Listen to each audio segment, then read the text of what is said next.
agora, né, depois desse período de pandemia com esse projeto, e é muito prazeroso, que o nosso objetivo é trocar experiência e conhecimento sempre com o pessoal que participa, né? E aí a gente tem várias atividades, vocês podem acompanhar a gente nas redes sociais, inclusive aqui já está a divulgação das próximas também, e então bem-vindos.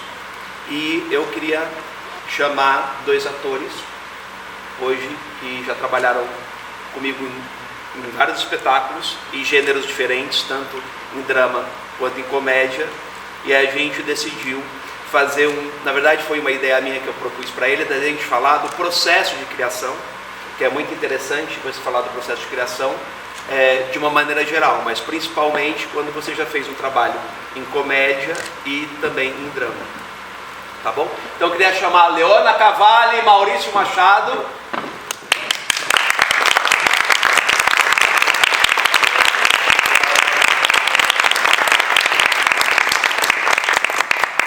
Boa noite, obrigado pela presença de todos e todas, né? A todos. Então eu queria começar, na verdade, a minha ideia é fazer uma provocação para estimular questionamentos.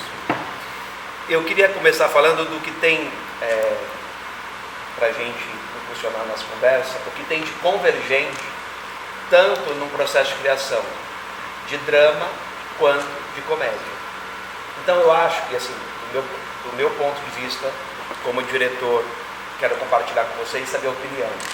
Eu acho que, de uma maneira geral, tanto no drama quanto na comédia, a gente tem que ter, o primeiro passo é conteúdo teórico, para a gente saber onde a gente está pisando, para a gente saber qual é o conceito dos personagens que a gente vai criar nesse processo de trabalho. Então eu acho que isso é uma coisa que tanto faz, se a gente está num processo, num drama ou numa comédia, a gente tem que ter um conteúdo teórico para saber onde a gente está pisando.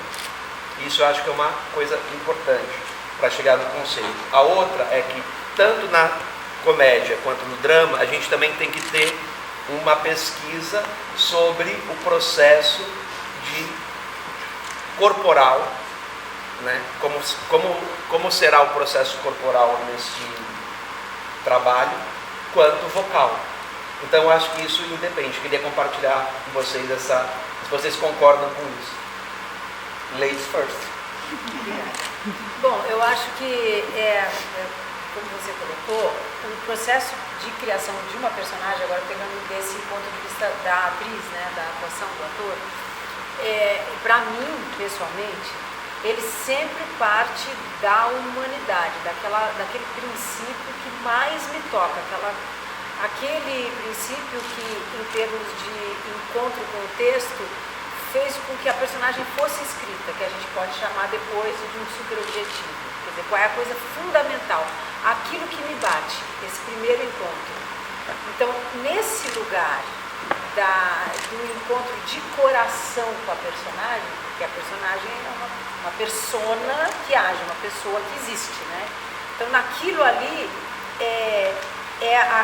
aquilo é o meu caminho, qualquer que seja, independente de ser drama, de ser comédia, porque a gente sabe que os melhores textos, as melhores personagens, você não identifica inicialmente se são drama ou comédia, você identifica uma relação de pessoas ali, né?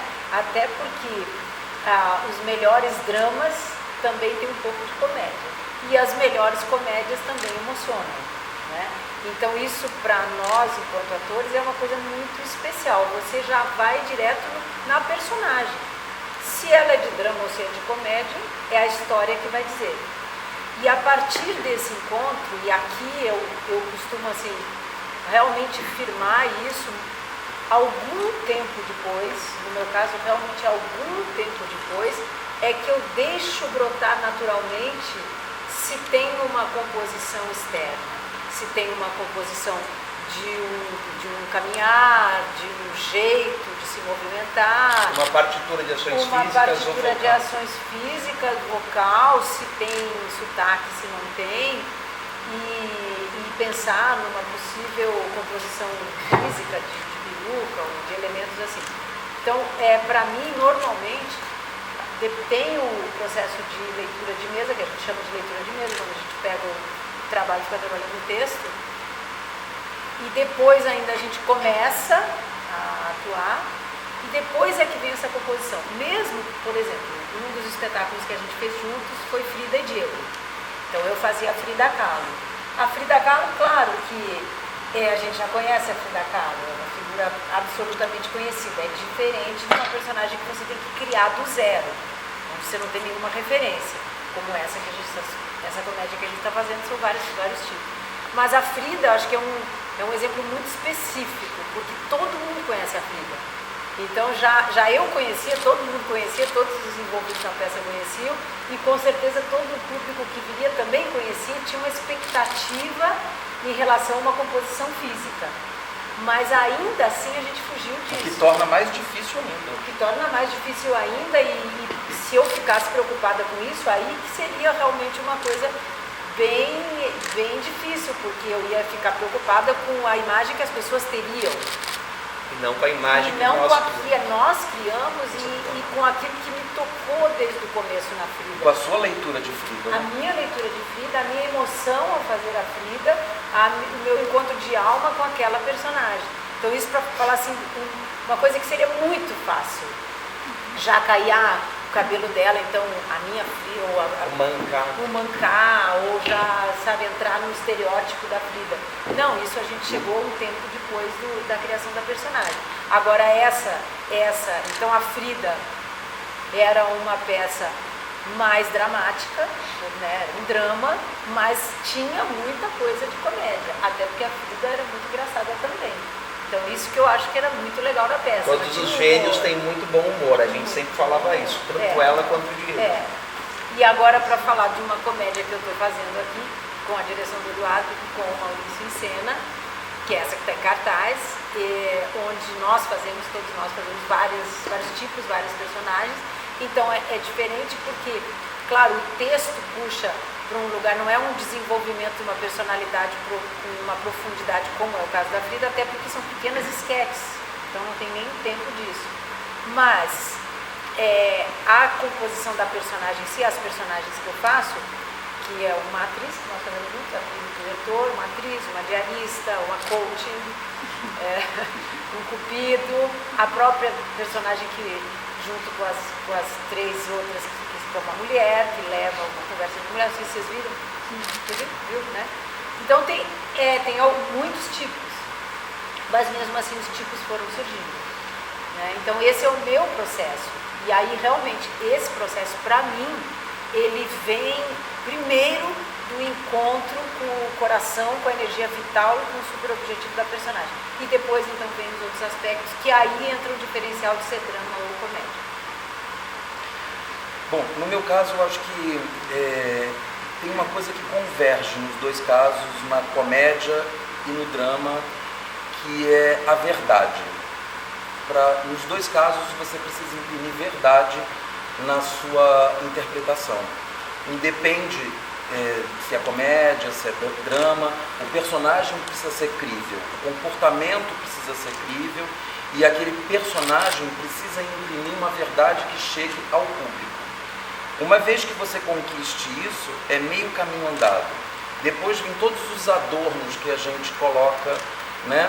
Que é pensar no visagismo desse personagem, como ele anda, todo aquele processo stanislavskiano, né? Como anda, como pensa, como se reproduz, o que come e tudo mais. E eu tive uma experiência, eu cheguei a fazer televisão muito tarde, comecei a fazer televisão muito tarde, mas é um bom exemplo de algo para ser dito, já que estamos falando sobre teatro, e com um gênio que foi, né, que já nos deixou, que foi o Jorge Fernando, que eu tive o prazer e a honra de estrear na televisão com ele.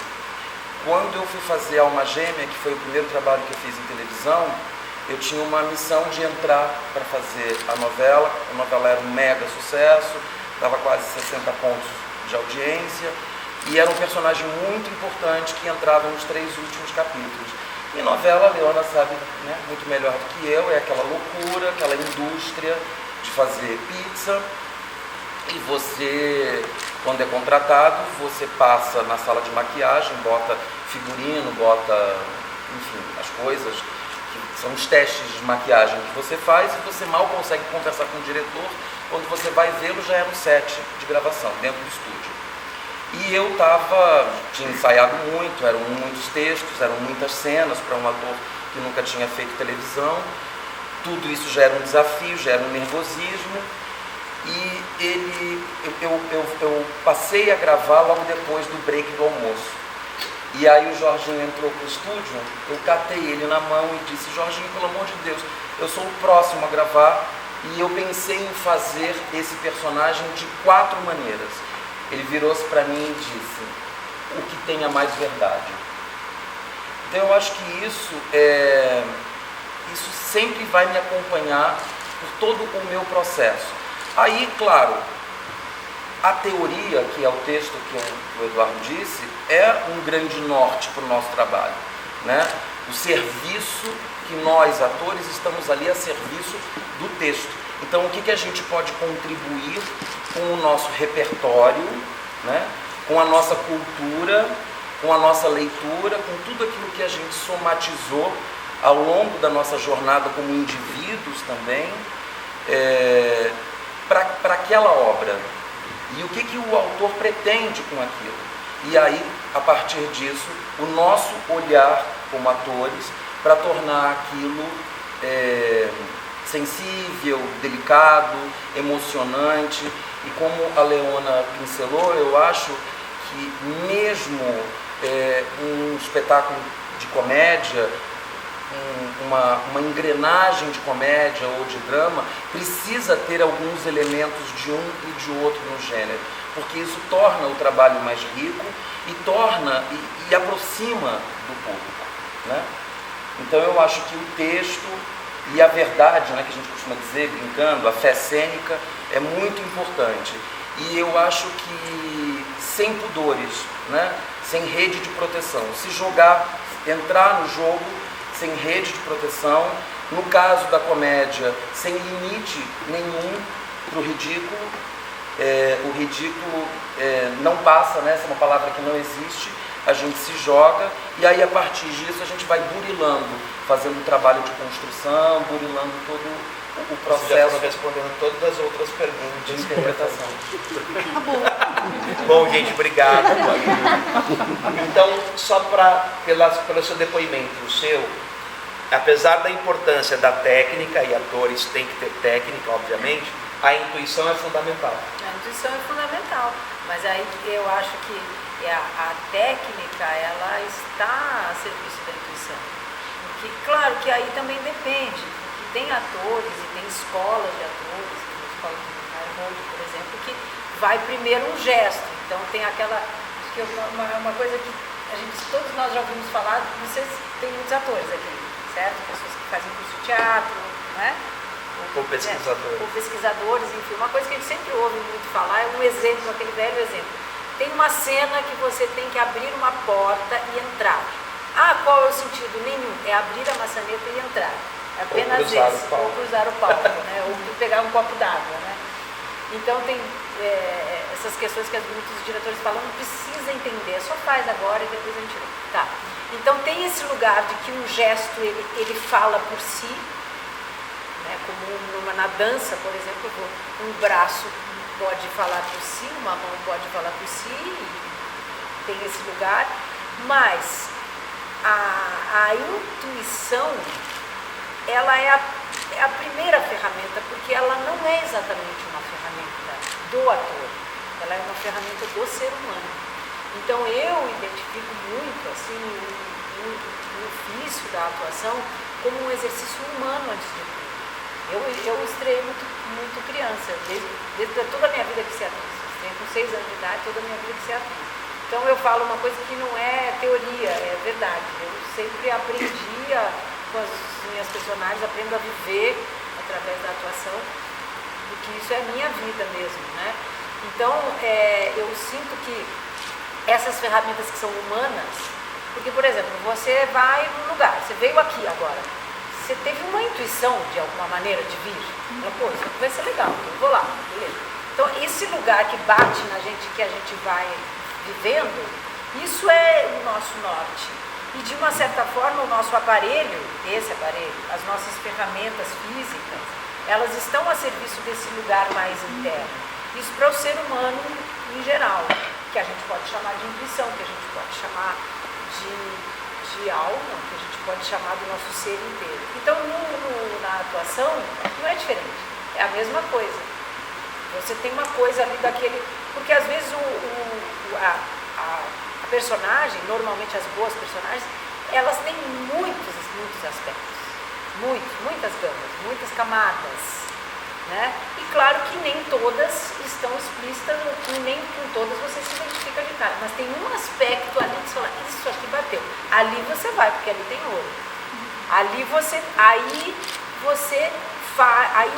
a técnica vai indo. Então por isso que eu acho, para mim, que a técnica está a serviço da intuição, identificando a intuição como a energia vital, como aquela coisa primeira. E aí, claro, que é importante ter uma consciência do uso da técnica que nós temos à disposição. Em termos de atuação, o ator é muito simples e muito complexo. Eu acho que é a ferramenta, assim, o aparelho mais complexo que existe, porque somos nós mesmos. O aparelho que nós temos à disposição é isso aqui. Nós não é diferente de um pintor que pinta, que esculpe. Porque tem a questão da exposição. Nós somos nós mesmos, então a nossa ferramenta é o nosso psique, a nossa emoção, a nossa intuição, é só nós. E eu percebo muito simples, porque, gente, é só nós mesmos que a gente conta. Então, assim, né, a Bibi Ferreira quer dizer que o teatro é muito artesanal. É porque você tem uma luz, uma coisa, mas se você não está ali, tipo assim, é o que temos. Se não isso tem aqui e ali, né, plateia. É muito simples. Então, só para terminar, então quer dizer, é uma complexidade que você precisa se autoconhecer. O autoconhecimento é absolutamente fundamental. Para quê? Porque aí você vai então desenvolver o que a gente pode chamar de uma técnica através do autoconhecimento em relação ao seu corpo, a sua voz, as coisas que você tem facilidade, as coisas que você tem que desenvolver, para que aquela primeira intuição, aquela primeira impressão da personagem possa, como a gente diz, ganhar corpo.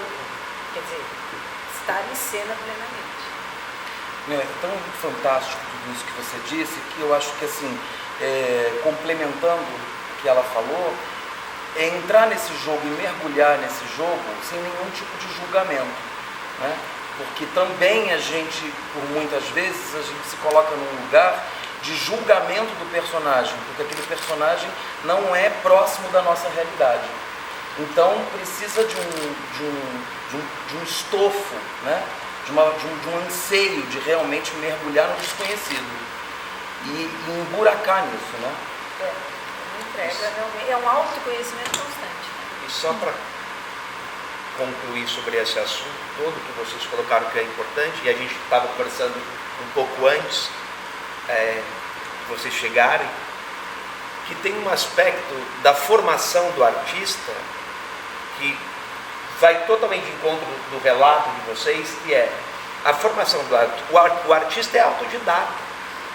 Eu fiz escola de teatro, mas, por exemplo, eu estava comentando com o Leona que eu sinto falta, porque quando eu estudava, antes de fazer pós-graduação em teatro, formação em teatro, tinha muito disponível as oficinas, workshops. Então, por exemplo, tinha uma mostra de teatro, os artistas da mostra sempre ofereciam workshop, tinham mesas, palestras, discussões desse tipo, que acho que isso diminuiu muito, talvez até por causa da questão do online. Mas então a questão da leitura, a questão da busca e como a Leona falou, não só a questão pessoal, mas a questão do seu encontro como artista, até dentro do teatro, porque às vezes todo mundo começa como ator, tem isso também, né? E aí a gente vai se descobrindo. Eu, por exemplo, comecei com teatro de grupo e tal, mas descobri que minha praia era outra, era para estar em outro lugar. E aí agora eu vou dizer que a gente como diretor, e eu como ensinador, costumo dizer para eles que eu preparo a cama para os atores, para o espetáculo acontecer e para os atores brilharem e chegarem com o trabalho dele. Inclusive o Thiago, um ator que também trabalha comigo no espetáculo, que está aqui, vai entender um pouco do que eu estou falando. Por exemplo, do Kafka. um espetáculo que eu fiz com o Maurício, e com Leona fiz Frida, que tinha toda uma ambientação e uma trajetória destes personagens protagonistas, de que no final, eles estão no final da vida. Tanto que Frida morre em cena e Kafka está no sanatório prestes a morrer. Ele não morre em cena, mas tem toda a sinalização da morte dele. E eu percebo no trabalho tanto de Leona, neste momento, né, que para mim foi muito bacana no trabalho, no processo de trabalho, quanto com o Maurício, que eles conseguiram apresentar no processo uma coisa que é dificílima, que é a coisa do personagem que tem a debilidade física, emocional, e você passar isso para o público sem ser over, sem passar do tom, entendeu? É muito difícil isso. Então, tanto Frida, que eu percebia isso, quanto no Kafka, eu queria que vocês falassem um pouco desse processo de como chegar nesse lugar, assim, que é a margem, né? Que se você passar daquilo fica demais e a gente não compra, e vocês estão no limite, porque também menos a gente também não compra que a pessoa está prestes a morrer, por exemplo, né? Como acontece na cena final do Frida, quando ela está na cama com ali, é lindo, né? E é emocionante, mas ao mesmo tempo, se você exagera na morte ali, a gente passa do tom, né? Então, como é que chegar nesse lugar?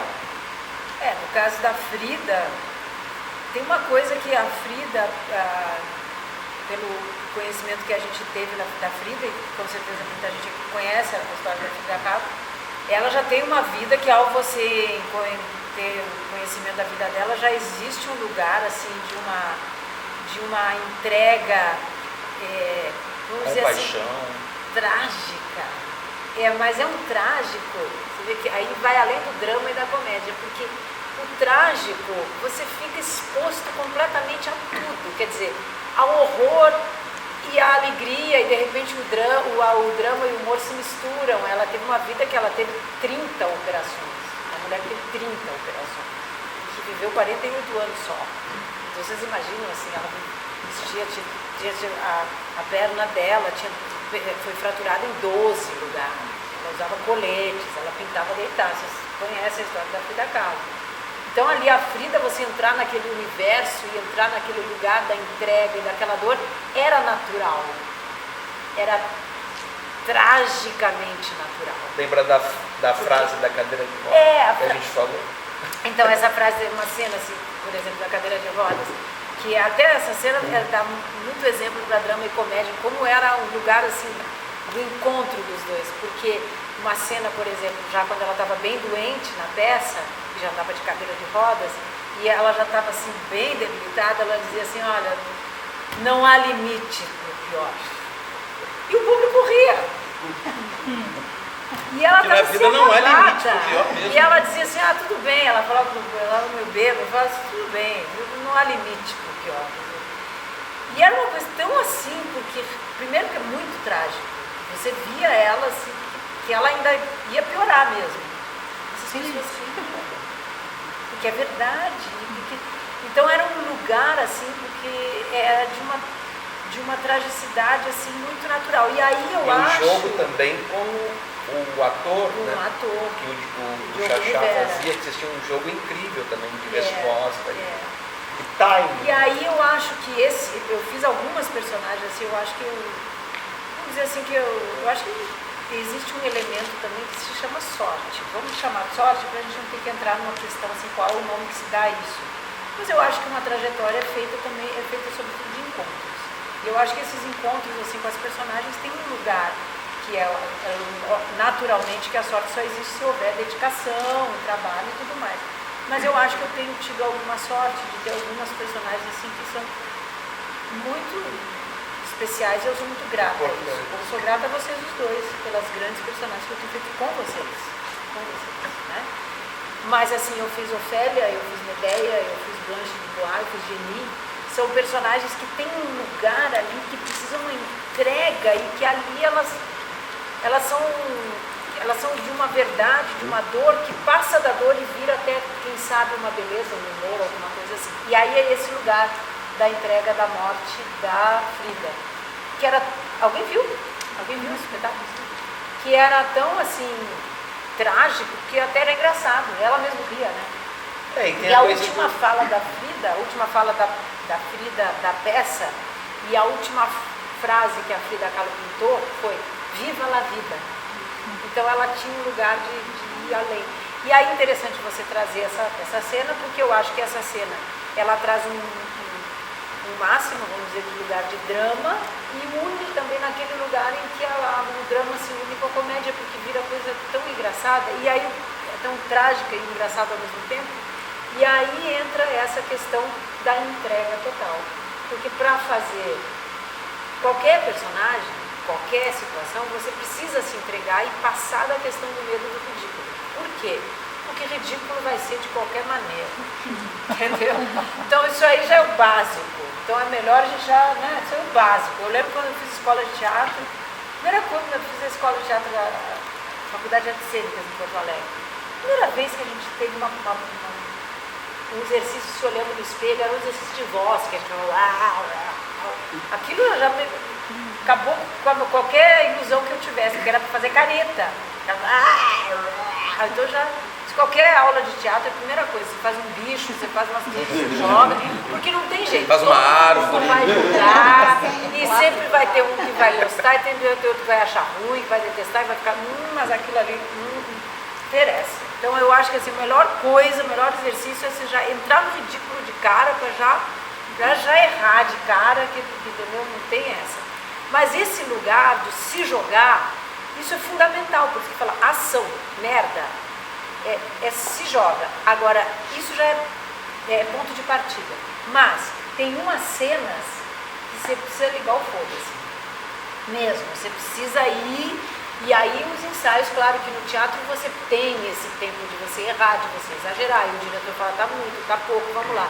Mas não ter medo da personagem, de ir além, até achar o limite. Normalmente, o limite, quer dizer, o lugar é a verdade, como você colocou, é a verdade, mas aí também entra a sua percepção da sua sensibilidade inteira. Por exemplo, se você pode estar numa coisa assim que você acredita, que você fala assim, mas eu estou acreditando. Mas aí entra o seu organismo, porque o seu organismo, às vezes, por mais que você esteja acreditando naquela coisa, ele precisa fazer um negócio assim. E aquilo ali, você precisa fazer aquilo ali, não interessa, não sei porquê, mas aí entra um lugar de você saber se ouvir, que é de você usar também a sua mente, que você já entendeu a personagem. Que é quando o diretor fala, nossa, isso é ótimo, isso, segura. Ou não menos, deixa para... Guarda para a próxima peça. Mas que aí você encontrou, que esse é o equilíbrio, né, do que você estudou, do que você acha, da emoção sua e da personagem, porque às vezes você está muito emocionado, mas a personagem não está, não cabe aquela emoção toda. Também às vezes tem isso, e ao contrário também. E do corpo. Então é esse que a gente constantemente busca, na verdade, nos ensaios. É dar tudo, dar as três camadas. Aí você vai encontrar o ponto.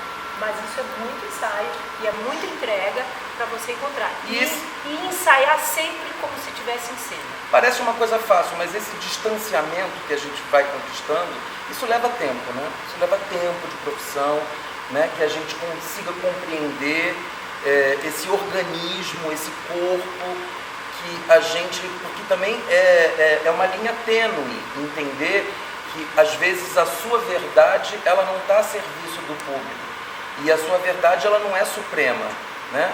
Porque somos todos indivíduos e podemos falhar e podemos acreditar em algo que realmente não seja válido, que não tenha verdade, né? Que não tenha organicidade.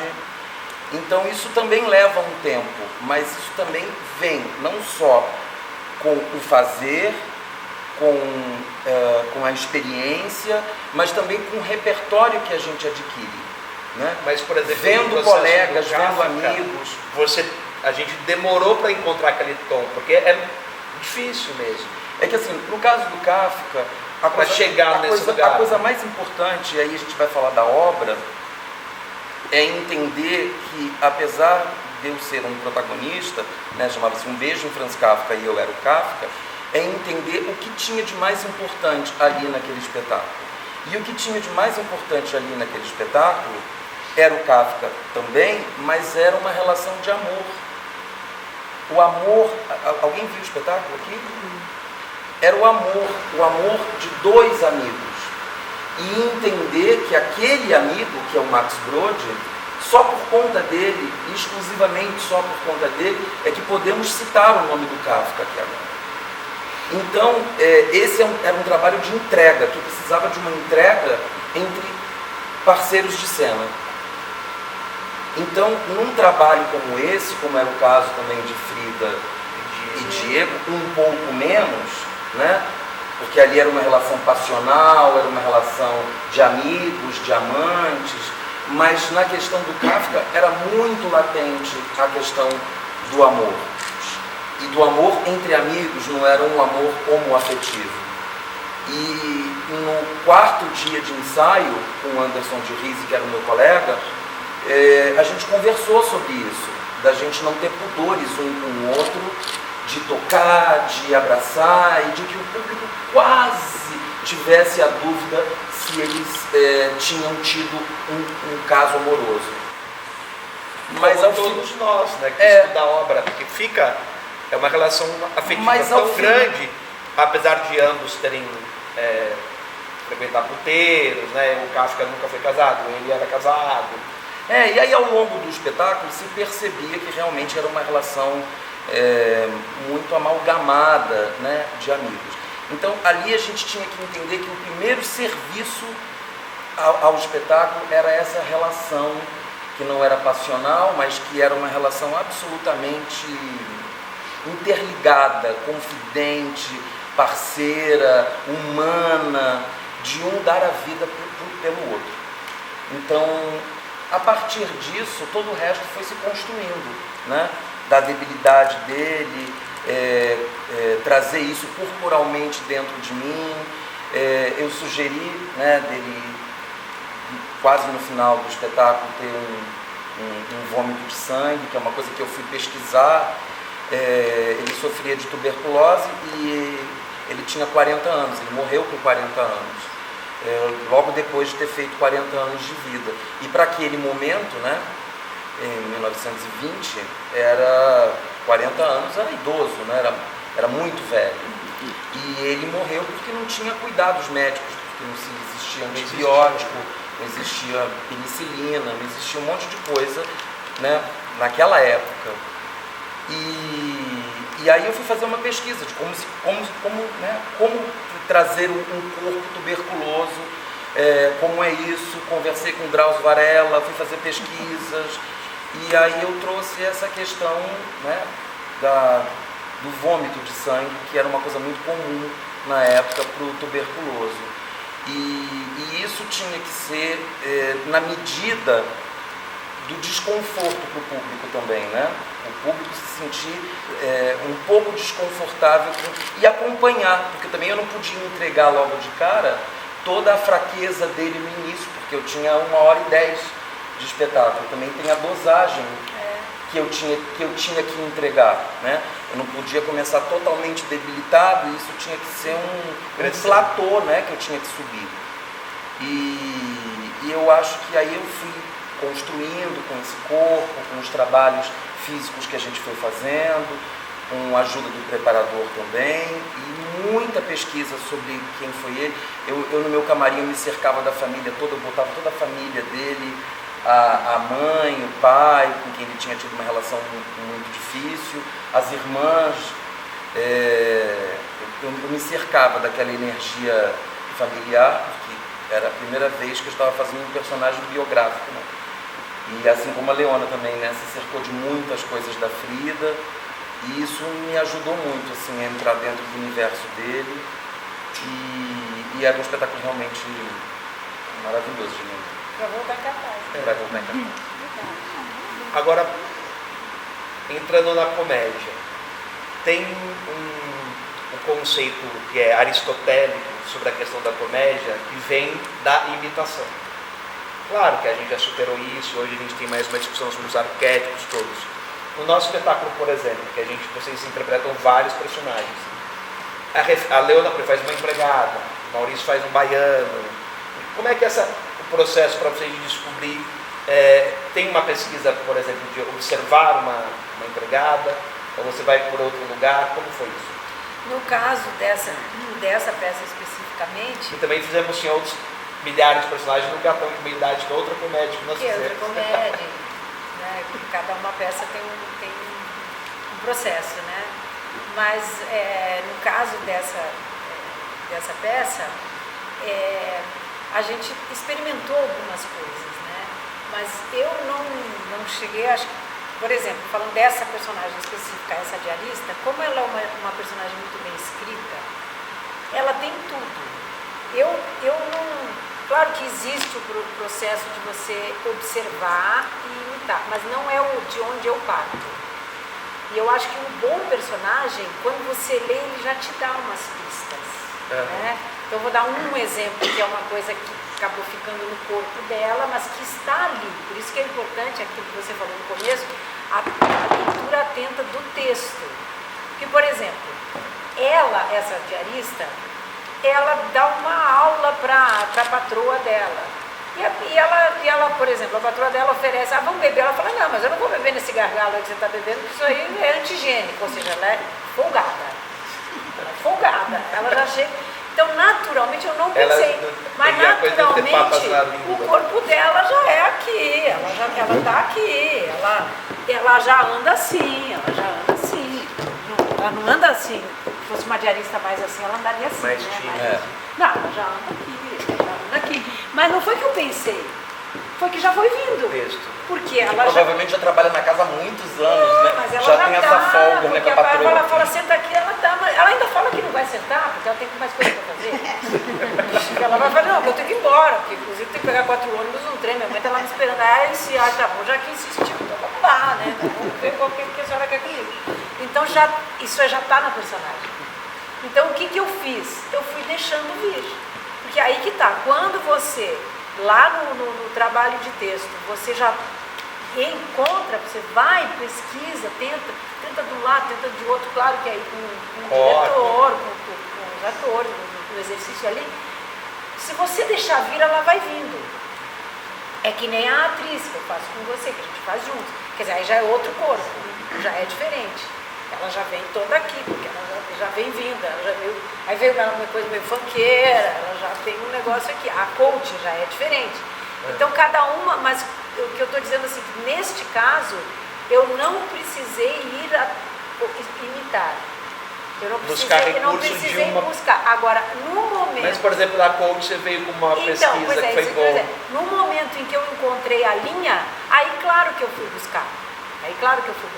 Mas eu não fui buscar para construir, eu fui buscar para ir aprimorando. Aí no caso da coaching, por exemplo, que tem... Para aprimorar, né? Que tem eu faço uma coaching, né? Aí essas coachings, tem toda uma coisa, coaching, eu sou coaching, pronta, né? Então aí ela foi vindo essa coisa assim. Mas aí eu fui dando uma olhada e tem umas coachings assim, né? Vou te dar uma ferramenta agora aqui, gratuita. Faz o sotaque dela. Faz o sotaque dela. Não posso agora. Então mas não foi uma coisa que eu pensei, eu vou fazer uma coaching assim. Foi que foi vindo. Então aí isso é um processo meu. E agora, claro que isso são, vamos dizer, as personagens melhores. Porque às vezes você pega umas personagens que você tem que dar uma criada. Tirar leite de pedra, um texto ruim. Lembra aquela que a gente fazia no Gatão de Da Meia-Idade? limpeza. Da limpeza, né? Que ela virou gaúcha, que ela virou... Então, às vezes você tem que dar uma criada ali, mas essa criação ela vai vir de alguma pista que está ali. Porque se é uma personagem, se alguém escreveu, se alguém deu vida, e sobretudo se ela tem uma relação com o outro, que é sempre com a relação com o outro que você vai sacar melhor. Ela tem várias características dela ali. Aí é o lugar do mergulho realmente, né? Eu lembro que uma vez, eu também fiz uma peça com o Paulo Tran, né? E o Paulo, uma vez eu fazia vestir o pai, que o Paulo dirigia, né? E aí tinha uma cena que a minha personagem, que era a filha, ela tinha que falar do pai. Então, e era uma cena assim grande, que ela falava do pai, e aí tinha um casaco do pai ali, eu resolvi pegar o casaco e meio que falar porque estava falando com o pai. Eu achei lindo, todo mundo achou lindo, o Paulo achou uma merda. Não, ele falou assim, tira tudo. Eu achei ótimo, porque eu finalmente descobri alguma coisa do contracenar ali, que era o próprio pai que não estava ali. Eu achei que era outro casaco do pai que estava ali. Ele falou, não, tira tudo isso, que era muito... Mas às vezes o ator quer que tire porque tá bom também. Não, mas tudo bem, mas ele falou para tirar, que era para sentir aquilo, que eu não precisava daquilo exterior. Então ele dizia muito isso, quer dizer, você não precisa imitar algo. E se você fosse esta pessoa, né? Então, por exemplo, se eu sou uma diarista naquela situação, aquela personagem que fala aquilo, ela vai agir aqui. Então, no teatro, a gente trabalha muito com esses aspectos e elementos físicos, por quê? Claro, por causa do próprio espaço, a pessoa está vendo lá na última fila. Você tem que ser grande, você precisa dessa amplidão. Mas, às vezes, na televisão, no cinema é diferente. Então, aí, realmente, aquele foco, ele vai, se você está imitando e você não está sentindo e sendo, vai ficar forçado. Vai ficar uma coisa que meio que... Então, por isso que a gente tem que ter esse cuidado. E eu procuro sempre partir desse lugar interno e depois do externo. Eu não parto da imitação. Mas... é como você disse, o nosso trabalho ele é constante, a gente é autodidata. Então, se eu estou fazendo no teatro uma diarista, é claro que eu vou olhar para várias diaristas já com outro olho. Posso falar uma coisa sobre esse personagem? Foi o personagem que eu mais gostei seu, assim. E aí são duas coisas que são interessantíssimas, que veio do texto, que foi na sacada da atriz. Porque quando você pensa na diarista, vem exatamente isso, né? O estereótipo. Como você fez ali, aquela mulher que talvez ela, o emprego dela, não vai falar nada demais que faça ela perder o emprego, alguma coisa assim. E aí você falou que era folgada, por ela falar sobre a garrafa. Na verdade, o que me passa, e também tem essa coisa que você entrega para a plateia, a partir do momento que vai para lá, vai tocar diferente em cada um, é que na verdade ela é assim porque ela sabe que ela é esperta.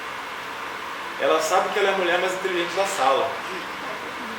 E aí é uma coisa que você faz do começo ao fim, você está sempre observando tudo que a patroa faz. Ela é esperta, ela está sempre a 3 passos à frente. E é por isso que ela é folgada. Porque ela sabe o lugar dela no mundo. E aí sai do estereótipo da diarista, que a gente vai pensar naquela coisa que o texto aí se torna mais interessante ainda. Porque ele sacou que uma diarista pode ser tudo, né? Ela, não é porque ela fala sobre isso, né? A patroa fala, mas eu sou uma princesa, fui criada para ser... não tive escolha. Eu acho que você tocou numa coisa muito importante, que na verdade é porque ela se ama. Exatamente, ela sabe o lugar dela. Ela se ama, ela fala, ela se ama. E para minha surpresa, para nossa surpresa, essa é uma fala que as pessoas se identificam muito, que eu não imaginei isso, mas que ela fala lá num determinado momento que ela não fica procurando o homem da vida, que eu procuro o homem da minha vida, marido eu já tive. Ela fala que ela se ama. E ela fala para a patroa dela, fala, eu falo também, eu me amo. Então acho que esse lugar do eu me amo traz esse lugar aí, que não é exatamente folgada, ela é natureza espaçosa, mas uma pessoa assim, porque você é grande, então ela tem esse lugar, e isso está no texto, mas acho que a chave dela é eu me amo. O texto não vou entregar para quem não assistiu, mas o texto é só tem mais um fim de semana? Porque no único momento que ela fala do homem, mas tem sessão que mesmo. Deixa ela tremendo, e aí o motivo é totalmente, né? Eu achei que ela fosse, não é possível, que ela vai entrar também no... O texto é muito inteligente. Você vai falar? No meu caso, é um assunto bastante caro para mim, porque eu acho que a primeira coisa que você como ator precisa ter são referências. Quem são as suas referências de atores, de intérpretes? Quem é a sua turma? Quem é que você se afina enquanto estilo de interpretação, enquanto ator? E eu, desde muito cedo, eu tinha consciência, não sei por que razão, vocação mesmo, de que eu seria ator.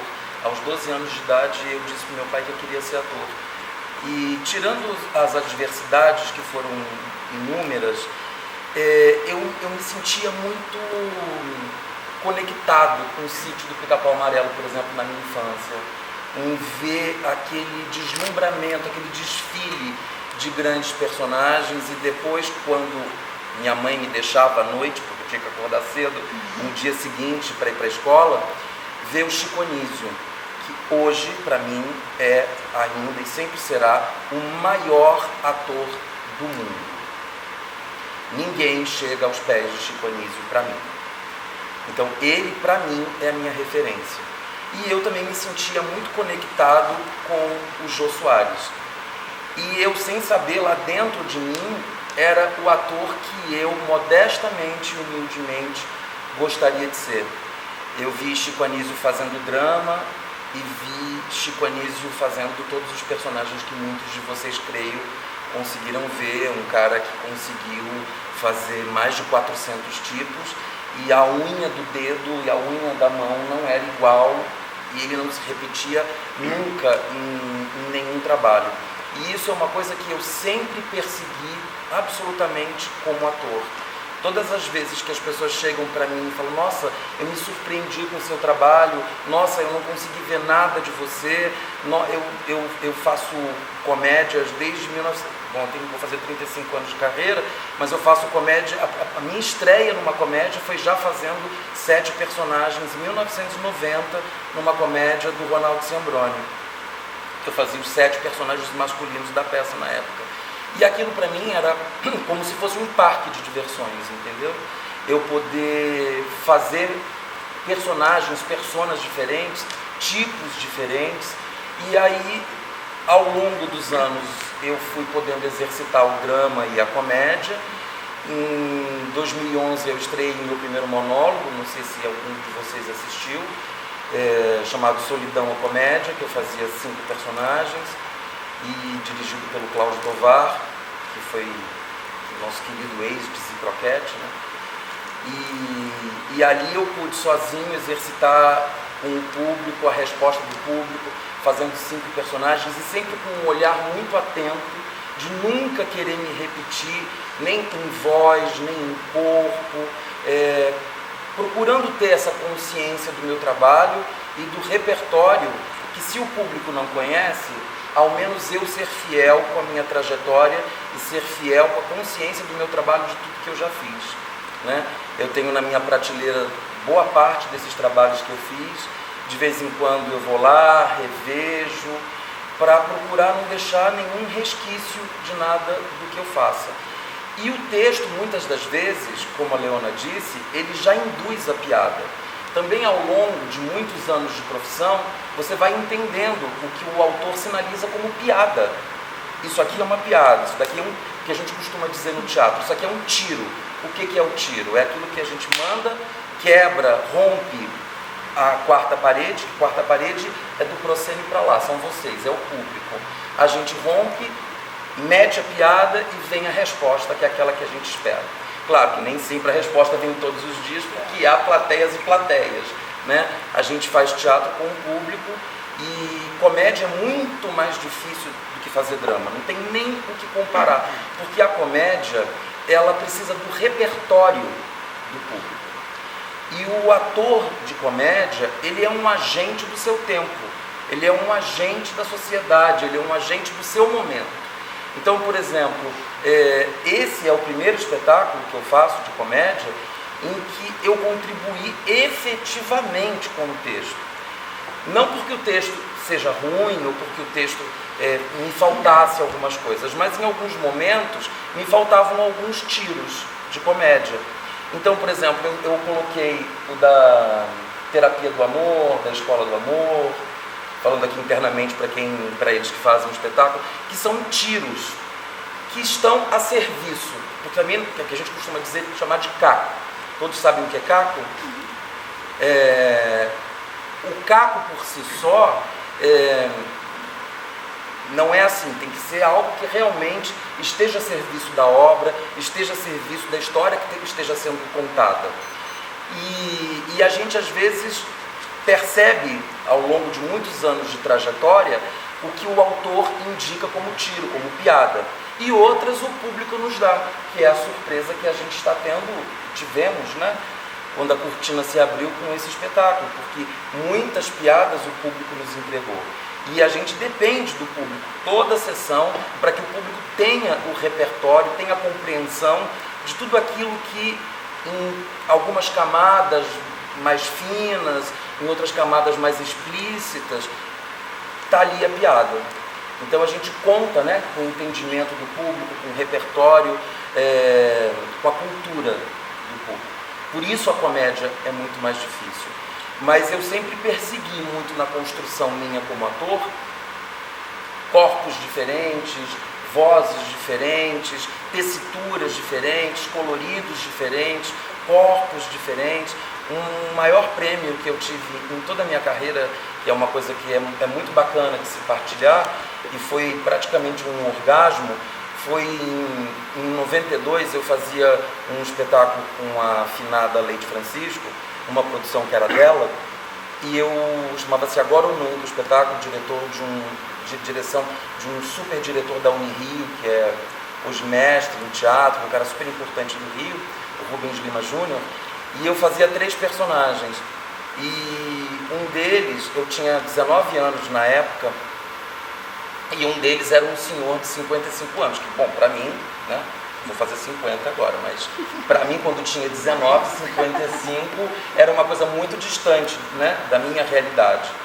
E eu fazia 3 personagens. O primeiro era um garoto de programa, que ele se achava o homem mais gostoso do planeta, e, bom, eu não me acho, longe disso, não me acho nem bonito, que dirá o homem mais gostoso do planeta.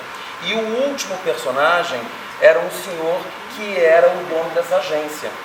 E além de fazer a novela Barriga de Aluguel, eu entrava com uma barriga que tinha sido da Cláudia Abreu, e ele tinha uma voz assim, ele falava assim, e era uma voz gutural, assim, de uma pessoa que fumava muito cigarro, e era muito caracterizado, era uma caracterização do Eric Rizepek, lembra dele?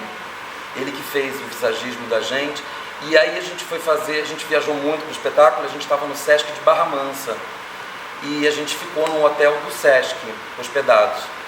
E aí no domingo, né, a gente já tinha feito espetáculo na sexta, no sábado, no domingo eu estava de boa, porque só tinha espetáculo à noite, eu estava na piscina do hotel, do Sesc. O administrador do teatro falou assim: olha, adorei a peça, viu? Gostei muito. Agora eu não entendi, aquele senhor no final não veio agradecer, por quê? Era eu. Então isso é, para mim, como intérprete, as pessoas não precisam me indicar para prêmio, até porque não se indica, né, no mundo, praticamente, atores que façam comédia, né? Se você pega toda a história do Oscar, por exemplo, não tem, né, um ator indicado, ou que tenha ganho, né? Indicado até teve, mas que tenha ganho o Oscar por comédia, não tem. A comédia está sempre num lugar, parece que menor dentro das artes. Mas esse é o maior prêmio que, para mim, como intérprete, quando o público me diz isso, quando o público nessa comédia percebe, olha, você está completamente diferente de uma coisa e de outra, para mim esse é o maior mérito e prêmio que eu possa ganhar. E claro, tem determinados personagens que você fala, bom, aqui eu tenho que entrar com o meu virtuosismo como ator, a minha inteligência como ator, porque o papel me oferece pouco, e se eu não der um brilho nisso daqui, o personagem vai ser um nada. E tudo bem que ele seja um nada em determinado momento, que esteja a serviço de contar uma história, mas que você esteja inteiro, né? Que você esteja inteiro, que você esteja íntegro em cena, né? Então, indo para esse lugar, essa versatilidade de vocês de transitar pela comédia e pelo drama, contribuiu para o crescimento como ator? Claro, acho que todo ator, né, tem que fazer comédia, drama. Acho que assim, essa experiência que a gente teve no Gatão de Meia Idade, né, foi uma experiência maravilhosa para mim. A gente até brinca, né, que eu estava fazendo a Frida com você de repente me chamou para fazer. Acho que foi você que chamou, falou, ela não vai querer fazer, porque ela está fazendo o drama da Frida. E você falou, não, porque não. Ela vai querer brincar de fazer comédia agora. Eu tinha feito o E aí Comeu também, que eram vários tipos, no teatro e tinha feito no cinema, né? Tinha feito há pouco tempo a Casa da Mãe Joana 2, que é um filme, que é uma comédia do Cavana, mas não tinha sido tão forte para mim, a minha experiência, né? Talvez não tivesse me entregado tanto. Sua carreira no teatro foi um personagem mais dramático. Minha carreira no teatro também, na verdade, começou com uma comédia do Carlos Sofredini, que era Mais Quero Asno que Me Carregue, que era o Sofredini extraordinário. E depois eu fiz do Gil Vicente o Alto da Barca do Inferno. Então eu fiz comédia, mas eu acho que eu não tinha encontrado como eu encontrei aqui com vocês, né? Então, porque assim, eu acho que a comédia, de fato, para mim, eu acho que ela é o lugar do ator, né? Outro dia, até encontrei com a Fernanda Montenegro e falei que estava fazendo uma comédia. Outro dia, quer dizer, antes da pandemia. Outro dia, quer dizer, 2 anos atrás, né? Tudo é outro dia. Eu tinha essa questão no passado. Não, outro dia é antes da pandemia, né? E ela falou, quem não faz comédia, não faz nada. Pois é, porque tem um preconceito grande. Mas eu acho que a comédia é o chão do ator. É o chão do ator. Por quê? Não é você se sentir engraçado, até porque essa é a maior armadilha da comédia. Como é que eu vou ser engraçado? Aí você já está fora, porque você tem que contar uma história. Então esse exercício da comédia, de estar em cena aqui, desde o Gatão e agora nessa, eu acho que é um exercício que ela rompe barreiras, porque você brinca o tempo todo com o ridículo, e também porque você traz um lugar que é a grande brincadeira com a própria raça humana. Porque se a gente pensar o que nos diferencia mesmo de todos os outros seres na Terra, além do óbvio que é a nossa manifestação física, né, do bicho, de uma planta. Desde a antiguidade, ela é libertadora. Ela é sempre a capacidade de você optar e de você pensar. E o riso, ele traz isso. Você opta por rir. Você pode optar por viver uma situação com dor ou com alegria, ou com sofrimento, ou rindo daquilo. Ou esse lugar que você pode rir daquilo. Né? Que a gente fala assim, quando a gente tem um grande problema, assim, um dia ainda vou rir disso. Aí quando você consegue rir daquilo, você está curado. E uma experiência que eu tive muito forte para mim foi um exercício que eu fiz há alguns anos atrás, que eu chamei de construção de nascimento da palhaça, que eu narro num livro que eu fiz, que é o Caminho das Pedras, porque eu vou falar rapidamente aqui, porque eu queria muito ter a experiência da comédia através do palhaço. Que é difícil. Mas só que aí todo mundo que eu encontrava falando, não, porque o palhaço você precisa estudar 2 anos para ver no nariz. Eu acho ótimo que palhaço é uma coisa muito séria. Mas normalmente, se você tem um curso de palhaço, é seríssimo. Gente, é seríssimo o negócio. Para quem na França, por exemplo, as escolas tradicionais, realmente você precisa 2 anos para ganhar o tal do nariz. Então, os palhaços que eu conheci me falavam isso. Eu falava, gente, eu nunca vou ser palhaço. Aí eu falei, vamos fazer um vexame logo de cara. Aí eu fiz uma palhaçada. Eu assumi que eu não sabia ser palhaça, mas que eu queria ser palhaça. Aí eu inventei que eu ia fazer o meu aniversário lá aqui no Humana, aqui no Ibirapuera tem o MAN, que é o Teatro de Arte Moderna. Não sei se vocês conhecem, ali tem um labirinto de pedra em frente ao MAN. Eu resolvi que eu ia fazer um exercício e que quem quisesse me cumprimentar, os meus amigos quisessem me cumprimentar, iam lá vestido de palhaço ou levavam alguma coisa, algum adereço de palhaço, porque eu ia botar uma roupinha de palhaço que eu queria exercer palhaço que eu achava. E realmente naquele momento era uma atriz muito séria, muito dramática, eu já tinha feito muito drama, eu queria mesmo sair um pouco disso, quebrar um pouco isso, sabe? E aí eu pedi para as pessoas... Se desafiar. Eu queria me desafiar. E foi justamente, sincronicamente, quando eu estava fazendo a minha primeira novela, que foi belíssima. Então eu estava entrando numa outra linguagem, eu queria me desconstruir um pouco. E aí umas pessoas levaram lá alguma coisinha de palhaço, eu chamei uma palhaça, que chama Dani Bill, palhaça. A Dani Bill que veio a trabalhar conosco. E depois ela faz preparação de comédia de alguns projetos. Na comédia anterior que eu fiz com a direção do Eduardo, que foi o Gatão de Meia Idade. Aí eu falei, Dani, vamos fazer o seguinte, eu nem conhecia ela direito, eu propus isso aí, ela topou. Você fica lá no centro do labirinto, com uma fita dourada, e eu peguei a fita dourada, que eu chamei o cordão de Ariadne. Então, mitologicamente, Ariadne, para quem não conhece, ela vai em busca, entra no labirinto, encontra o Minotauro, que é o ser animal dela, e ela consegue sair, não ser devorada por ele, porque ela leva um fio dourado que a faz identificar o caminho de volta. Ela uniu o inconsciente com o consciente, vamos dizer assim, né? Então eu criei isso, que eu ia ler lá com o fio de Ariadne, e que eu ia colocar um capuz. Aí me coloquei um capuz e fiz toda de preto, tipo um lençol preto na cabeça, e eu ia fazer o nascimento da palestra, porque eu estava precisando, eu mesmo estava precisando. E aí eu fui lá, né, escorpião, né, essa coisa, né, eu queria, aí fui fazer de verdade, entrei numa que eu ia fazer de verdade, tá? E aí ela foi puxando, e aí foi uns amigos meus que são palhaços, foram me levando, e eu lá, no meio do troço de preto lá, e meio uma roupa preta por baixo, que eu ia botar a roupa da palhaça por cima. Aí eu fui fazer o parto no meio, no centro do labirinto de pedra, e quando eu vi assim, eu bati assim, fiz tudo, eu senti uma coisa mole assim, escureceu tudo, e eu fiquei meio assim, senti um negócio quente assim, molhado aqui no rosto. Aí eu arranquei, aí chegou a hora lá no meio, eu fiz, quer dizer, o exercício era nascer, eu só queria nascer. Depois eu ia me virar com o tal do palhaço, que ninguém quis me dar curso de palhaço. A ideia era essa, o nascimento da palhaça, depois eu me virava. Aí eu puxei o capuz, quando eu tirei o capuz, quer dizer, o nascimento, né? Tava meu nariz, estava sangrando, estava escorrifando sangue. Sério, eu tenho uma foto disso. E todo mundo achava que era pintura. Que era uma cena. Que era cena. E eu daquelas entendo o espírito também do palhaço. Até que a Tata falou assim, gente, é sangue, tudo é sangue. E eu fiz assim, é sangue. Mas eu estava ali na história da palhaça, no trânsito da palhaça, falei, e as pessoas começaram a me dar roupinha, e eu comecei a me vestir com a sainha, com o negócio aqui, aquele negócio assim, e eu...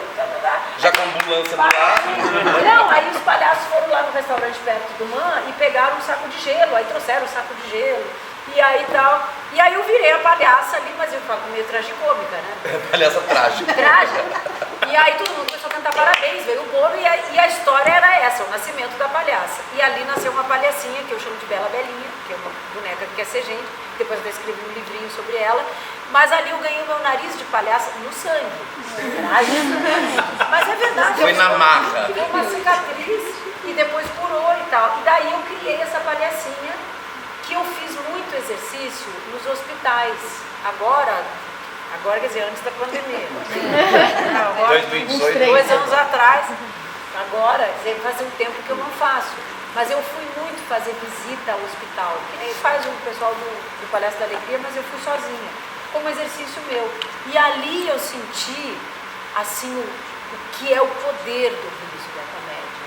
Porque muitos lugares, assim, muitos quartos que eu entrava, eu via assim, as pessoas completamente sem nenhuma referência, nenhuma esperança, e de repente elas riam. E os médicos, alguns me deram essa referência de que eles melhoravam quando tinha, no caso dessa visita, o Palhaço da Alegria, como as pessoas melhoram, como tem o aspecto da cura. E eu lembro uma vez que eu entrei no quarto e tinha uma criança vendo uma novela. E ali eu já estava fazendo até uma médica numa novela, eu fiz como exercício isso. E ali eu entendi também o valor que é a dramaturgia, o circo, né, a novela, o que quer que seja, porque aquilo ali a pessoa entra naquilo e sai. E ali eu limpei uma série de preconceitos meus.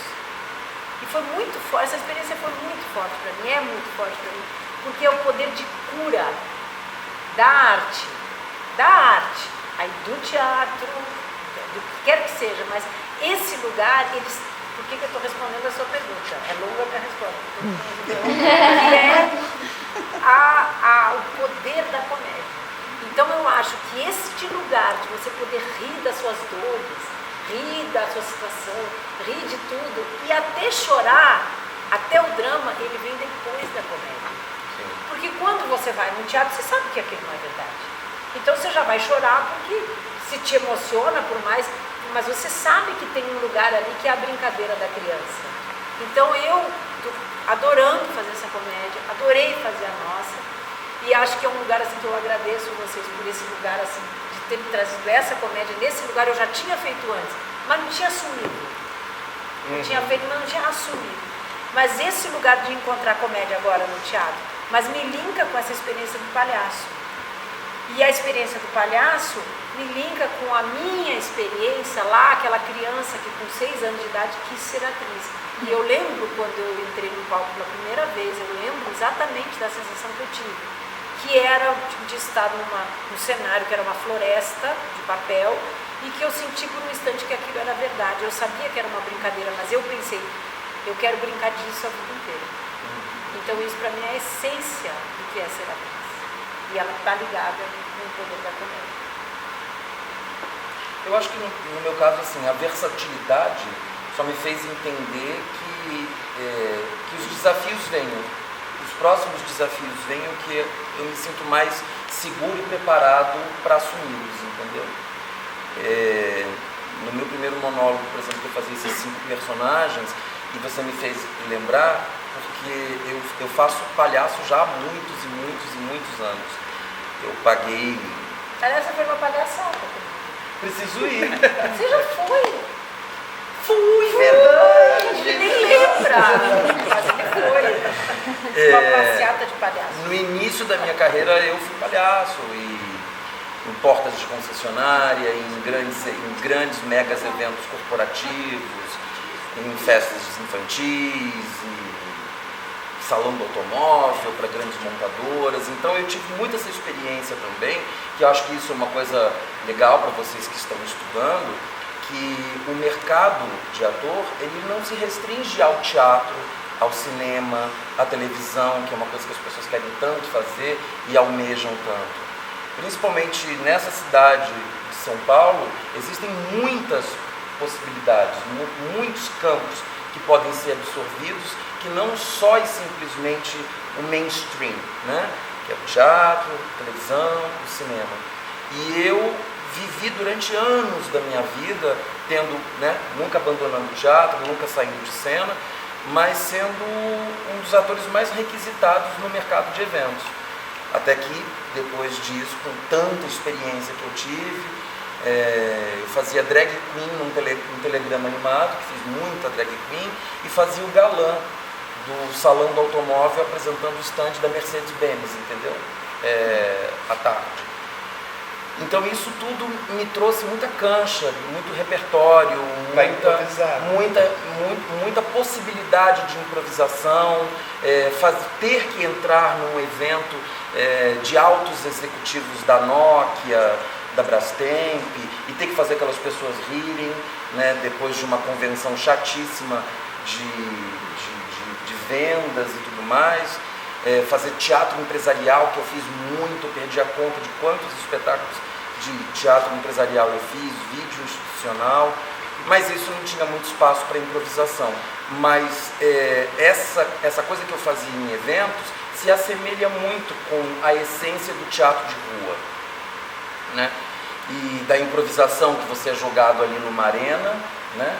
E tem que fazer as pessoas se divertirem, como um bobo da corte. E então isso me trouxe muita cancha, né? E a versatilidade, que sempre foi o meu norte.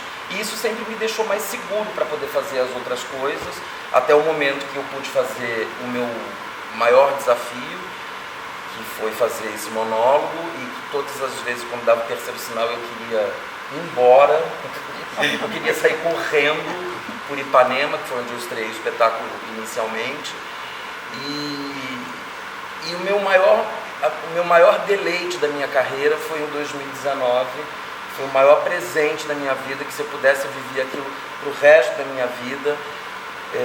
Nunca eu fui tão feliz na minha vida, que foi fazendo comédia e drama ao mesmo tempo. Eu acho que esse... Com a direção do Eduardo, que eu fazia o meu segundo monólogo, que foi Festa Comédia, que foi todo pensado por mim, e eram também 5 personagens. Eu completei 30 anos de carreira com esse espetáculo, e cada cena foi escrita por um autor com quem eu já tinha trabalhado nesses 30 anos de carreira. Então um foi o Valcir Carrasco que escreveu, a outra foi a Heloísa Perissé, o outro o Alessandro Marçom, a Daniele Valente e o Vincent Villari.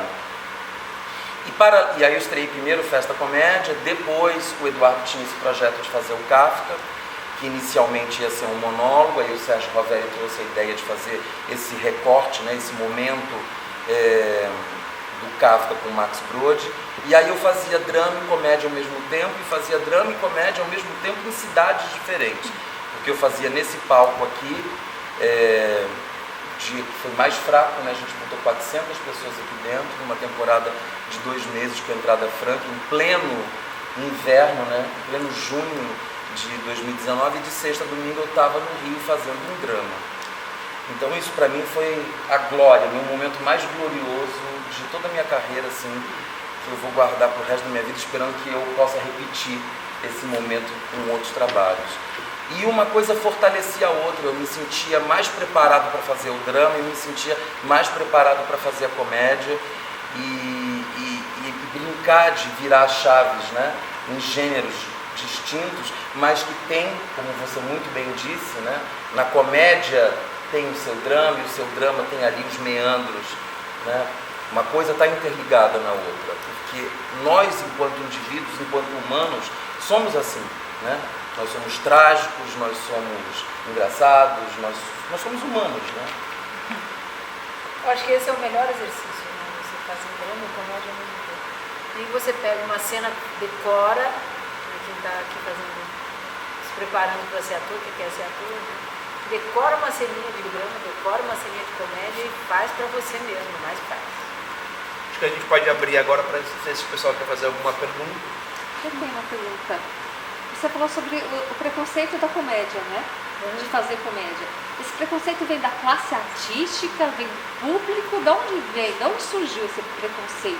Eu acho que esse é um preconceito arraigado inconscientemente, porque a história da comédia, assim, falando bem rapidamente, né? Acho que até a maioria sabe, mas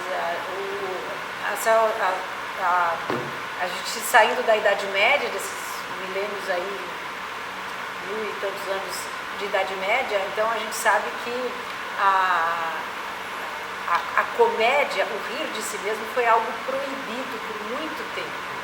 Então, no início da história do teatro, eram dramas, eram tragédias, na verdade, tragédias e tragicomédias, né? Não tinha exatamente o drama, né? Então, do momento em que entrou a Idade Média e que o teatro, por um tempo, ficou a serviço pelas circunstâncias, porque senão seria proibido, de contar as histórias bíblicas, né?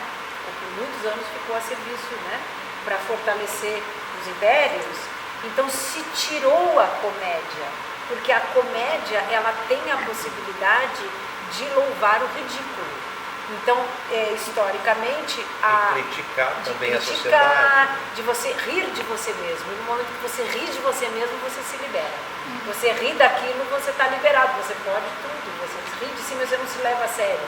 E também, então, é uma coisa muito potente de transformação. E também, a comédia, ela tem essa capacidade de você louvar, vamos dizer, o feio, o errado, porque os heróis trágicos, o drama, né, eles sempre contam a história de um herói, inicialmente, né, de alguém que tem uma conquista, que passa por inúmeras dificuldades e que vence aqueles obstáculos. Então, a história do herói, da heroína, né? Então, isso ficou identificado como sendo as histórias oficiais.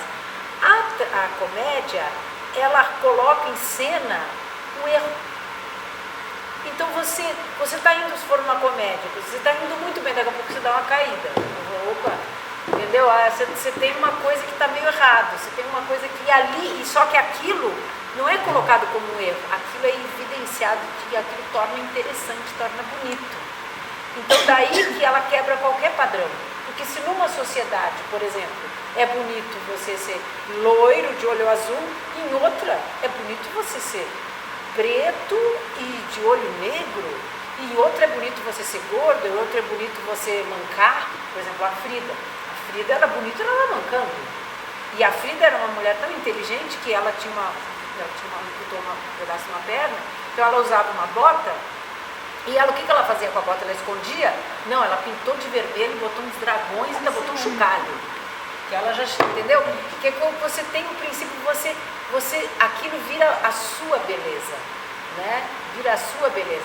Então, por exemplo, a gente citou, para citar uma personagem que eu estou fazendo, a diarista, né? Então ela tem um dente, né? Ela usa um dente para frente. É ridículo, mas aquilo ali é o diferencial dela, né? O ridículo vira uma referência bonita. Então você inverte completamente. Não por acaso, na Idade Média, os saltimbancos, eles chegavam saudando nas cidades. Quando eles chegavam, eles viravam de ponta cabeça.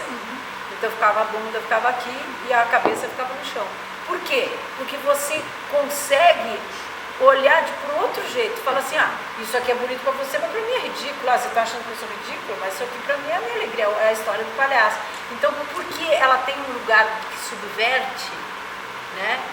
Que de repente é o riso solto, é aquela coisa que, por exemplo, a criança está rindo e você não sabe, você não domina uma criança rindo. Porque ela pode estar rindo de alguma coisa que ela está vendo e ninguém mais vê. Ela está vendo, ela está brincando com um amigo invisível. E daí? Isso num drama, isso já pensei, será que ela está meio doente? Tem que levar no médico. Ou então vamos cuidar, que ela está com algum problema. O que será? Já levaria a sério. Então eu acho que é por isso que inconscientemente existe esse lugar de colocar a comédia como uma coisa menor. E eu acho que no Brasil vem muito também da época do teatro de revista. Assim. E das chanchadas, entendeu? Porque o teatro de revista tinha na mesma época do auge do teatro de revista, existiam grandes companhias, né, de teatro. Da Eva Dudo, do Teatro dos Sete, né, com Sérgio Brito, Fernanda Montenegro, o Ivan de Albuquerque no Rio de Janeiro com o Rubens Correia, e aqui em São Paulo o mainstream da intelectualidade, né? E o teatro de revista ele tinha um papel folhetinesco, porque o espetáculo nunca era o mesmo. Para quem não sabe, o espetáculo ele se mudava a toda semana e sempre trazendo os aspectos do que acontecia no noticiário, né? Hoje não faltaria assunto, né? Então sempre sobre a corrupção, sobre os políticos. Então isso era um desconforto, como a Leona disse, porque a comédia sempre tocou numa ferida, de uma maneira leve, né? Depois tinham todos os números musicais, as vedetes entravam com as pernas lindas, né? A Iris Druze, a Carmen Verônica, todas elas entravam lindas, maravilhosas, exuberantes, mas se tocavam na ferida, né? O comediante botava os cacos ali, todos com as pinceladas do que estava acontecendo no momento. Depois vem a chanchada, depois vem aqui em São Paulo a porno chanchada. Então eu acho que tudo isso, pela intelectualidade, os intelectuais sempre abafaram, por conveniência e por ignorância, a comédia para um lugar que a gente vive isso até hoje dentro da classe artística. Muitos colegas nossos, né? Alguns falam, você está fazendo uma comédia? Não, porque eu estou fazendo um Ibsen, porque eu estou fazendo Shakespeare. Ainda tem alguns que... Sim, pensei nisso. Ainda tem alguns colegas nossos que têm esse preconceito. Claro que são poucos, porque isso é uma visão torpe, né? Mas eu acho que a intelectualidade sempre colocou, os intelectuais sempre colocaram por conveniência a comédia num lugar de menos relevância. Você falou da Frida Kahlo, é uma mulher, uma vida dramática, e ao mesmo tempo ela levava com certo humor essa tragédia. Como você trabalhou o segundo plano da Frida no teatro e como você trabalharia o segundo plano da Frida no cinema? O segundo plano que você se refere ao humor? O segundo plano, por exemplo, Ana Karenina, caminhando na estação. Quem olhava era uma mulher caminhando na estação, mas ela estava pensando num suicídio. Sim. Como que eu transmito esse sentimento, esse segundo plano, que não está óbvio, sim. no teatro, e como que é no cinema? Greta Garbo fez a Ana Karenina, lindamente, mas ela tinha o cinema a favor, o close, né? Como que é no teatro segundo plano? Como que é o segundo plano no cinema? Olha, depende da personagem, mas no caso da Frida e de algumas outras personagens que eu fiz, da Cacilda Becker, por exemplo, né? É você identificar... tchau, queridos. Obrigada pela presença. A paixão, o amor, que aí é aquela história que eu falei no começo, que é o que eu sinto, que é o que move a personagem. Então, por exemplo, a Frida, ela fumando um cigarro. Ela era uma mulher que tinha uma vivacidade, que tinha uma paixão pela vida. Aquele era o meu subtexto. Por mais que eu estivesse só fumando um cigarro aqui, ela sendo ela tinha uma paixão. Ela sendo ela, quando ela estava numa cadeira de roda, ela tinha uma paixão. O subtexto dela, e no caso dessa peça, era Frida e Diego. Então ela era louca pelo jeito de ver, né? Então essa paixão era o subtexto dela o tempo todo. Era a paixão que ela tinha quando ela pintava. Então a Frida, tudo nela era esse lugar. Tanto que a última frase dela que ela pintou foi Viva la vida. Então, para mim, quando eu identifiquei aquilo que lá no começo, que a gente falou, você falou intuição, e que eu falei a coisa mais vital, por que aquela personagem foi escrita, aquilo para mim é o segundo plano que vai estar sempre em qualquer subtexto. E no caso de muitas personagens, isso está ali. Essas personagens que transitam pelo lugar da tragicomédia, que chegam a lugares assim muito extremos, normalmente elas têm uma paixão, elas têm um amor muito forte. Para mim, o meu maior subtexto, ele é sempre o amor, porque eu acho que é isso que nos move. Seja ele amor ferido, ciúmes, seja ele amor de atração sexual, seja ele amor de irmãos, seja ele amor de mãe. Para mim, então, é um lugar ambíguo, mas às vezes você tem determinadas cenas que evidenciam outros subtextos. Então aí você vai achar um jeito de trazer aquilo, mas é preciso identificar. E essa identificação, ela não é racional. Ela não é, para mim não é racional. Para mim não é racional. Ela vem antes de tudo, ela é uma coisa que bate ali, que é a coisa da humanidade. No cinema, você tem uma ferramenta que auxilia muito, que é a proximidade, a câmera. A câmera, sem falar que você tem, isso eu estou falando do trabalho de atriz, porque aí você tem a música, você tem a luz, você tem uma série de outras ferramentas, recursos. Mas no caso de uma interpretação de cinema, eu acho que o segundo plano ele está na respiração, na forma como você respira. Porque a respiração ela é um segundo plano de todos nós, né? Por exemplo, ninguém está pensando nisso agora, está todo mundo respirando. Então ele seria o nosso segundo plano aqui, o ar, né? Então, eu lembro que a primeira cena que eu fiz no cinema, uma coisa que eu conto, assim, que eu não tinha a minha referência da primeira vez que eu fiz cinema, eram as pessoas, eu só tinha feito teatro. Então era ele que está ali, era o câmera, sabe? Era ele, aqui, sabe? Aqui o Heitor, não a câmera que está aqui, entende? Então a minha referência era a pessoa. Depois, quando eu fui entrando no universo da magia da câmera, é um lugar que você não domina, então você trabalha muito com essa coisa sutil. E aí quando eu percebi isso, é porque eu percebi a respiração. Então na respiração você trabalha o seu subtexto. E aí o seu subtexto é esse segundo plano que você está chamando. Para mim, ela está completamente ligada à respiração. E aí também a esse lugar do amor, que aí é um sentimento que nos une a todos, de várias formas. Mas são as coisas que você não domina. Por isso que as ferramentas que você tem consciência, no caso o seu corpo, as coisas que você escolheu estudar, elas têm que ser muito bem estudadas, para que a arte possa fluir. É que nem o pianista, né? O pianista que toca, porque aí na hora ele pode se esquecer e deixa fluir. E tem muitas coisas que a gente não domina, e essa é a melhor parte. Você faz aqui, aí de repente você se surpreende com coisas, que são as coisas que estão no nosso inconsciente. E muitas vezes são essas coisas que tocam mais a plateia, do que tudo aquilo que a gente construiu. Você viu que os atores são bons de papo aqui. Pode falar. Valeu. Pegando a questão da construção, da criação do personagem e pegando o drama, eu pensei em 4 personagens muito interessantes que você fez. Foi a Valdete, belíssima, a Gilda, de Totalmente Mais, a Ariela de Apocalipse e a doutora Celina, de A Vida da Gente. Como foi para você a construção desses personagens? Que envolvia um pouco a questão do drama, a questão da doutora Celina, a questão do desejo de ser mãe, a Ariela da questão dos interesses, interesse financeiro. Como foi para você a construção? Para falar rapidamente, né? Você falou a Valdete, a primeira?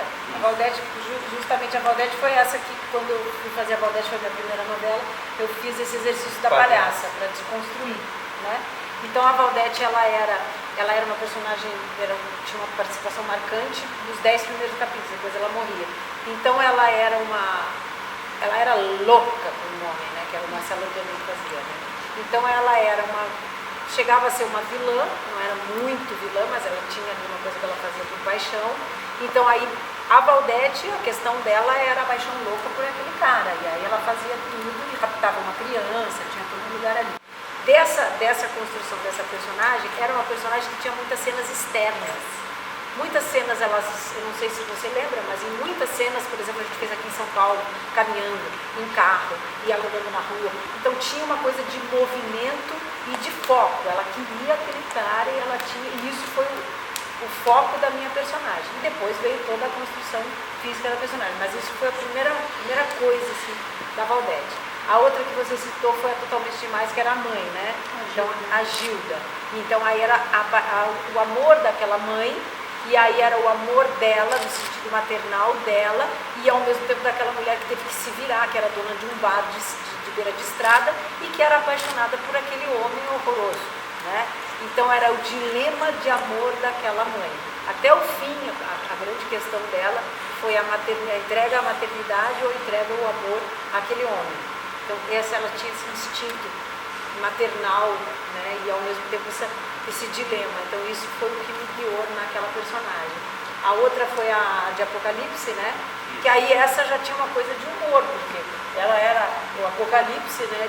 Era inspirado, né? Porque era uma coisa bem inspirada, né? Ou seja, não tinha nada de realista ali, né? Na história bíblica.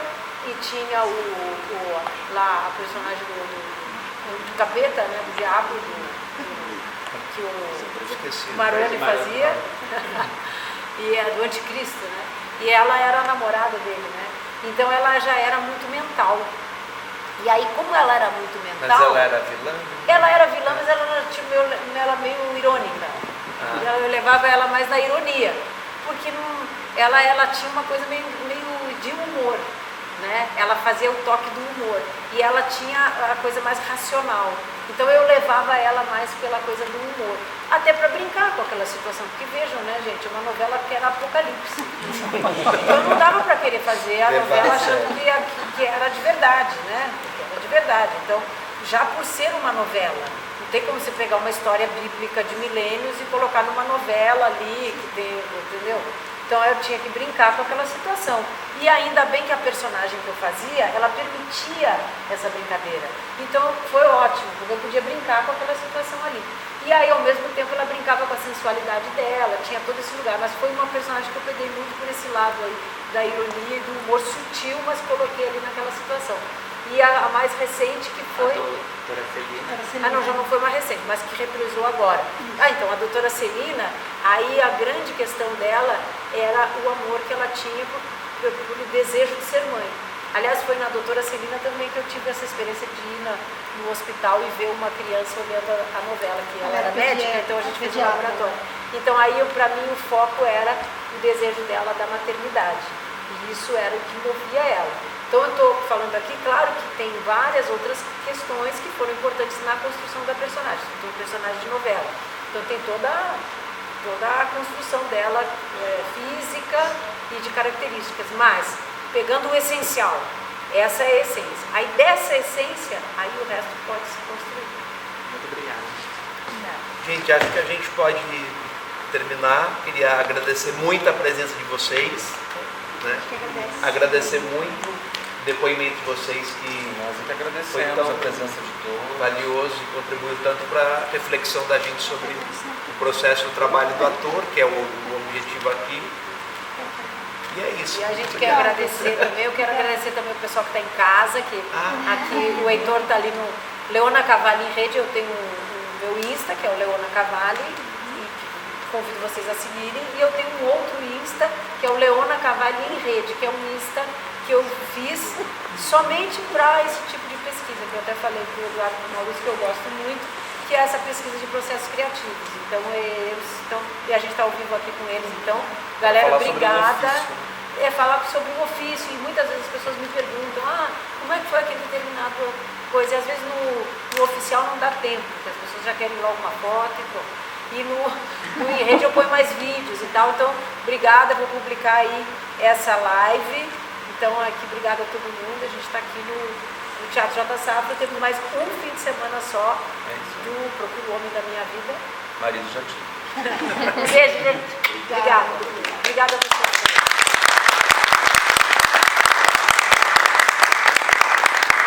Então, obrigado, gente.